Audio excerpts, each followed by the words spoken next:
Cantierizia di terza corsia, noi confidiamo e stiamo facendo di tutto per aprire il tratto ovviamente fino a Portogruaro entro l'estate. La buona notizia arriva per il versante friulano della 4. I vertici della nuova concessionaria annunciano la tanto attesa apertura del tratto fino a Portogruaro. Ci sarà invece ancora da attendere per il tratto maledetto, anche se un passo avanti c'è con l'appalto dei cavalcavia. Abbiamo già appaltato 10 cavalcavia anche sul tratto da Portogruaro verso Venezia e continueremo su questa strada.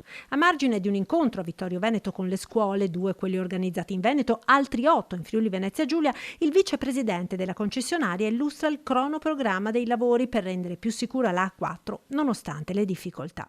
Anche l'aumento dei prezzi non ci ha aiutato e abbiamo dovuto rivedere le coperture del piano finanziario. Questo ovviamente è stato un elemento di difficoltà in più, ma che stiamo affrontando ovviamente con determinazione. Se i dati dei primi mesi del 2024 mostrano una diminuzione degli incidenti del 10% a fronte di un incremento del traffico dell'8%, continua ad essere alta la preoccupazione dei sindaci del Veneto orientale, quelli appunto del cosiddetto tratto maledetto. Il nostro tratto, a differenza di quello friulano che sembra sia pressoché in fase di arrivo, il nostro tratto invece siamo ancora sulle fasi di acquisizione delle aree del sedime della terza corsia, quindi comunque manca ancora tantissimo per vedere la terza corsia realizzata. Come sindaci purtroppo siamo sempre coinvolti perché un mezzo che esce dall'autostrada e che crea danni fuori, appena fuori dall'autostrada, poi i problemi sono sempre del comune